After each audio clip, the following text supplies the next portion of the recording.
नि गेजेरजों जोङो दानि गोदानै जिहेतु आसाम सरकारा बिबान लासिगोन आरो जों दुलाराय बर' फरायसा आफादनिफ्राय बेखौ जों खावलायनो लुबैयो जाहाथे जोंनि जि बड'लेण्डआव बिटिआर गोरोबथा जानायनि उनाव जिफोर आद्रा थानाय खामानि जेरै बाउन्डारि बांहोनाय गामि सोसननाय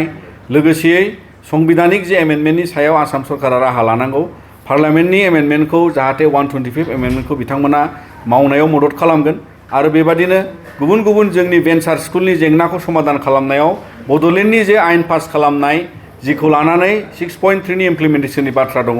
जाहाथे बिथांमोना गोख्रैनो बेखौ मावफुंगोन होननानै जों मिजिंथिबाय आरो बिदिनो गुबुन गुबुन जोंनि जे फसंथान गायसननाय सोलोंथाइ दावगाहोनायाव आरो गासै आसाम सरकार आरो मिरु सरकारनि जे बिटिआर गोरोबथाखौ मावफुंनो गोनां आद्रा थानाय जाहाथे बिथांमोना